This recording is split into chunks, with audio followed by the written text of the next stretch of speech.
सभी का स्वागत है मेरे YouTube चैनल एग्ज़ाम टाइम में। और आज हम बीएड एंट्रेंस एग्ज़ाम के रिगार्डिंग बहुत ही इम्पॉर्टेंट टॉपिक डिस्कस करेंगे, जो कि है अलंकार। और 2019 और 20 में इससे बहुत ज़्यादा क्वेश्चन आए थे। 21 में तो नहीं आए, तो मेरे को लगता है कि 22 में भी आ सकते हैं, तो इसको हम डिस्कस करेंगे। तो आइए डिस्कस करते हैं। तो सबसे पहले हम जान लेते हैं कि अलंकार का जो शाब्दिक अर्थ होता है वो होता है आभूषण। और अलंकार जैसे व्यक्ति की शोभा बढ़ाने के लिए आभूषण ज़रूरी होते हैं, वैसे ही काव्य की शोभा बढ़ाने के लिए जिनको यूज़ किया जाता है वो अलंकार कहलाते हैं।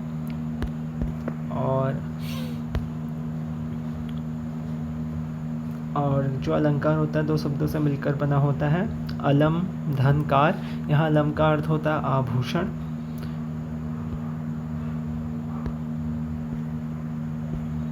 और अब हम बात करते हैं अलंकार के भेद की। और क्या कहते हैं, अलंकार के वैसे मेन दो भेद होते हैं जो पूछे आते हैं, शब्दालंकार और अर्थालंकार। पर यहाँ पे 3 भेद दिए गए हैं, हमें जानना है शब्दालंकार, अर्थालंकार और उभय अलंकार को। ठीक है, तो सबसे पहले हम ये चार्ट की तरह फ्लो चार्ट के थ्रू समझ सकते हैं। शब्दालंकार: अनुप्रास, यमक, श्लेष, पुनरावृत्ति, विप्सा, विकृति। और यहाँ पे इसको आप अवश्य से याद रख सकते हैं। अवश्य में मतलब अनुप्रास आ जाएगा, और उसके बाद विप्सा आ जाएगा, और यहाँ पे श्लेष आ जाएगा, और क्या कहते हैं यमक आ जाएगा। तो ये इम्पॉर्टेंट है, शब्दालंकार के उदाहरण हैं। और बाकी जो बच गए और वो अर्थालंकार में आ जाएंगे। और अर्थालंकार कौन कौन से होते हैं, जैसे कि उपमा, रूपक, उत्प्रेक्षा, मानवीकरण, विरोधाभास, संदेह, अतिशयोक्ति, उपमा, भ्रांतिमान। ठीक है, और भी बहुत सारे होते हैं इनके अलावा, पर ये सबसे इम्पोर्टेंट है। और संसृष्टि और संकर, ये उभय अलंकार के प्रकार हैं। तो शब्दालंकार इम्पॉर्टेंट होता है, और तो इसको सबसे पहले देख लेते हैं। और शब्दालंकार को हम देखते हैं तो शब्दालंकार दो शब्दों से मिलकर बना है, शब्द प्लस अलंकार। और आप हिंदी में कोशिश कीजिए कि जो शब्द हैं उसको तोड़ के, मतलब संधि विग्रह करके उसका अर्थ निकालने की कोशिश करें, उसी में अर्थ छुपा होता है। तो शब्द मतलब ध्वनि, और ध्वनि के आधार पर अलंकार की जो सृष्टि होती है वो शब्दालंकार कहलाते हैं। तो सबसे पहले हम सबसे इम्पॉर्टेंट अनुप्रास अलंकार को देखते हैं। अनुप्रास अलंकार आपने तो अनुप्रास अलंकार में होता क्या है, अनुप्रास अनु प्लस प्रास से मिलके बना हुआ है। अनु मतलब होता है बार बार, और प्रास का अर्थ होता है वर्ण। यहाँ पे वर्ण काफ़ी इम्पॉर्टेंट है। तो यहाँ पे क्या होता है, अगर किसी वर्ण की आवृत्ति बार बार होती है जिस अलंकार में, तो उसे अनुप्रास अलंकार कहते हैं। वर्ण की आवृत्ति, हमें वर्ण को याद रखना है। जैसे वर्ण क्या है, जैसे अ एक वर्ण है, आ एक वर्ण है, तो इसमें स्वर और व्यंजन आ जाएंगे सारे, जैसे क ख, तो ये वर्ण कहलाते हैं, वर्णमाला। ठीक है, तो ये है। तो इसका एग्जाम्पल क्या है, जन रंजन मंजन दुजन मनुज रूप सुरभूप विश्व बदर इव घृत उदर जोवत सोवत सूप। यहाँ पे देख रहे हैं हम, यहाँ पे क्या कहते हैं, जौ काफ़ी बार आ रहा है। देखिए जौ जौ जौ जौ जौ काफ़ी ज़्यादा उस बार बार आ रहा है, रिपीटिशन हो रहा है। अनुप्रास अलंकार है। अनुप्रास अलंकार को फिर बांटा गया है, वैसे मेनली 5 टाइप में बांटा जाता है। तो सबसे पहले हम देख लेते हैं 6 का अनुप्रास। 6 का अनुप्रास में क्या कह सकते हैं, 6 का अनुप्रास में क्या होता है कि यहाँ पर जो वर्ण है या यहाँ पे व्यंजन लिखा है कि आवृत्ति सिर्फ एक ही बार होती है। जैसे अगर कोई चीज़ एक बार आ गई है, जैसे कोई वर्ण जैसे रॉ है, एक बार आ गया तो फिर वो एक ही बार आएगा, एक ही बार रिपीट होगा, उसके बाद तीसरी बार रॉ नहीं आएगा, मतलब कुल मिला के वो 2 बार आएगा वो चीज़। जैसे यहाँ पे देख सकते हैं रिझी रिझी रहीसी, यहाँ पे रिझी रिझी रहीसी रहीसी, हंसी हंसी उठे। और उसके बाद है सांसे भरी आंसू भरित कह दई दई।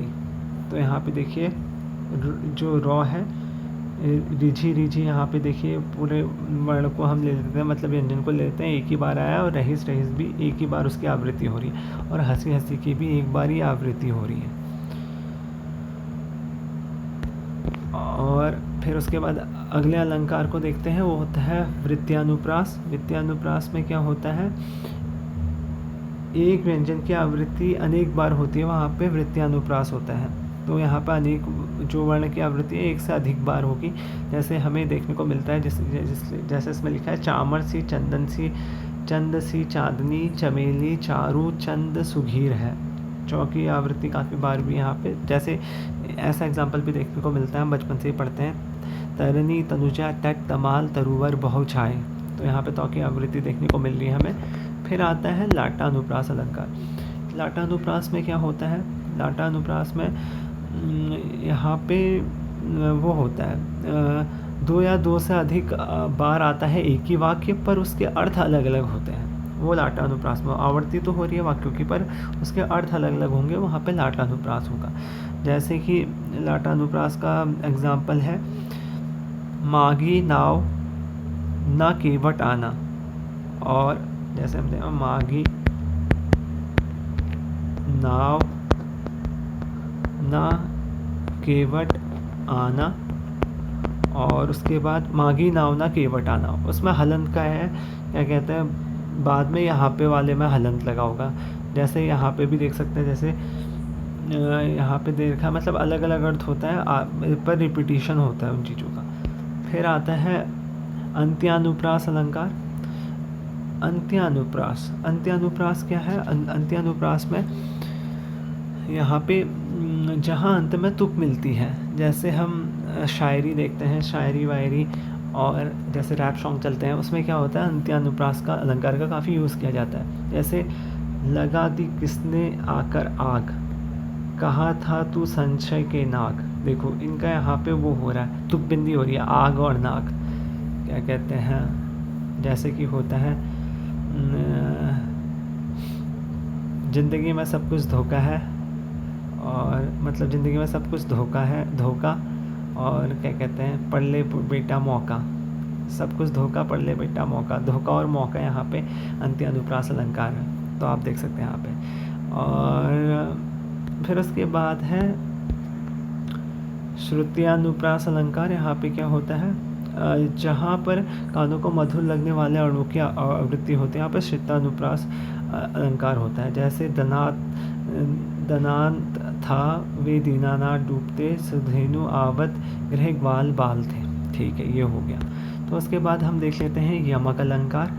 यमक अलंकार में क्या होता है, हम दूसरे अलंकार अनुप्रास हमने देख लिया, अब हम यमक अलंकार को देख रहे हैं। तो यमक अलंकार में यमक शब्द का अर्थ होता है दो, यहाँ पे दो दे रखा है, और जब एक ही शब्द ज़्यादा बार प्रयोग हो, हर बार अलग अलग अर्थ आए उसका, वहाँ पे यमक अलंकार होता है। जैसे कनक कनक, कनक कनक ते सौगुनी मादकता अधिकाय, वाह खाए बोराए नर, वाह पाए बोराए। यहाँ पे कनक कनक का दो बार यहाँ पे यूज़ हुआ है, दोनों बार में अलग अलग अर्थ है। एक कनक है सोने के लिए, और एक है धतूरे के लिए। एक में कह रहा है, क्या कहते हैं, जैसे और मैं धतूरा है, धतूरा पी लेगा तो वो मतलब अजीब सा ही हो जाएगा, उससे एकदम नशे में चूर हो जाएगा, और सोना मिल जाएगा तो फिर कुछ ज़्यादा ही उसको मतलब लालच सा हो जाएगा। ठीक है, उसके बाद हम पढ़ते हैं जो दूसरा अलंकार हो जाता है, वो होता है, अगले अलंकार को पढ़ते हैं, वो है पुनरुक्ति अलंकार। यहाँ पे अलंकार दो शब्द, पुनरुक्ति मतलब बार बार दोहराया जाता है, पुनरुक्ति अलंकार होता है। ठीक है, और उसके बाद हम पढ़ते हैं विप्सा अलंकार।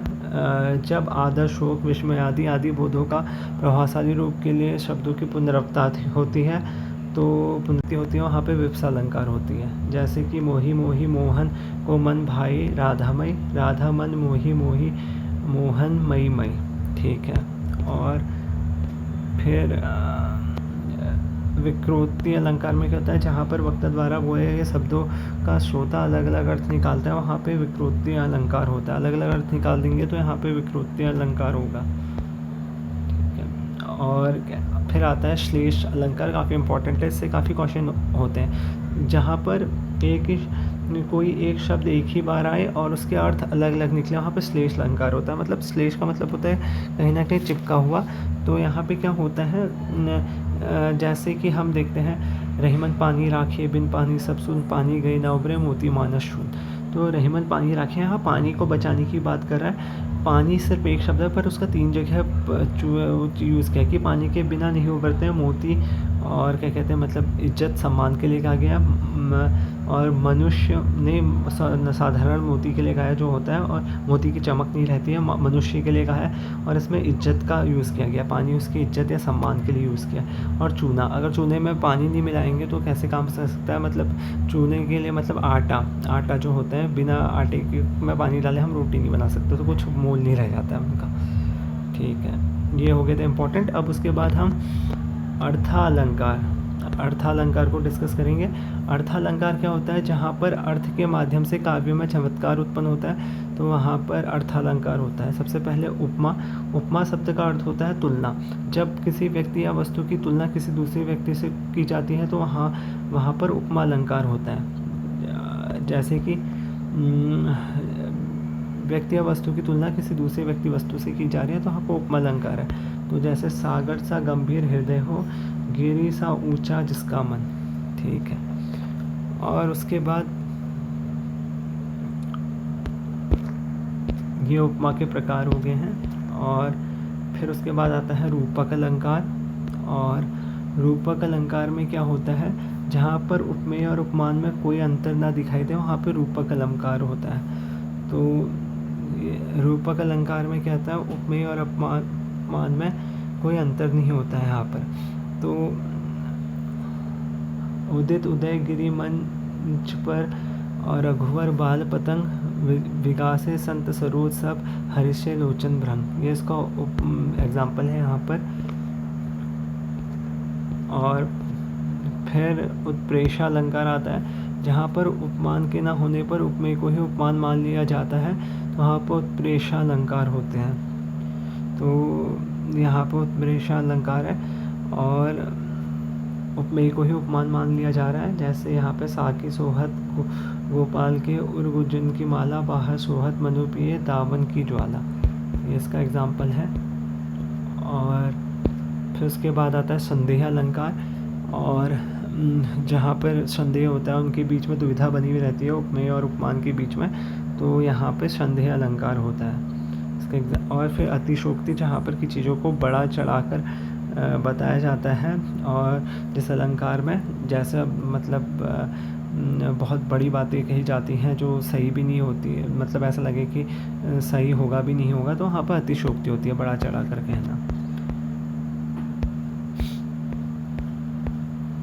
तो यहाँ पे उपमेय उपमान का काफ़ी जिक्र हुआ है, तो इसको हम इस एग्जाम्पल से समझ सकते हैं। जैसे कि मुख चंद्रमा के समान सुंदर है, मुख चंद्रमा के समान सुंदर है। तो यहाँ पे उपमेय कौन है, मुख। और उपमान कौन है, उपमान है यहाँ पे चंद्रमा।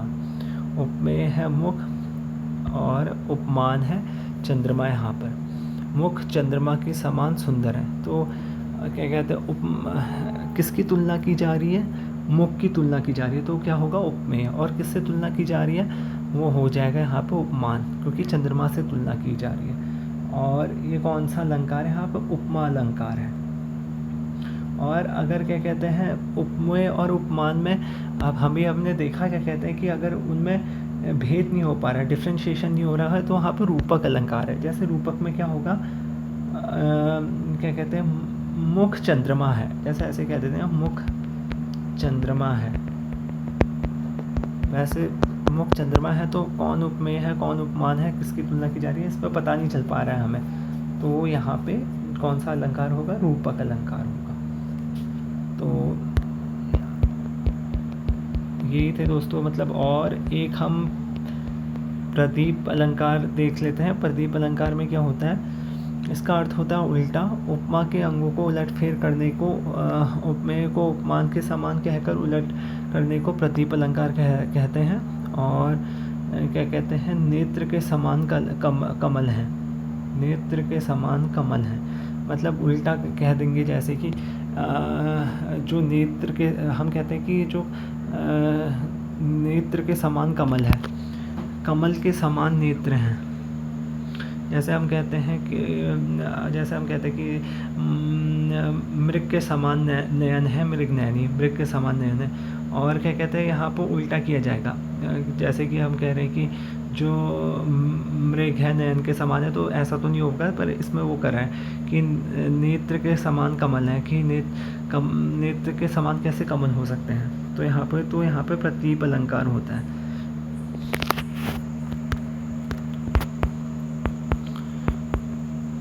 और दोस्तों, तो आज की और एक और देख लेते हैं, मानवीकरण अलंकार। ये भी पूछा जाता है। जहाँ पर काव्य में जड़ में चेतन का आरोप होता है, वहाँ पर मानवीकरण अलंकार होता है, अर्थात जहाँ पे जड़ प्रकृति मानवीय भावनाओं क्रियाओं का आरोपण होता है, तो वहाँ पे मानवीकरण अलंकार होता है।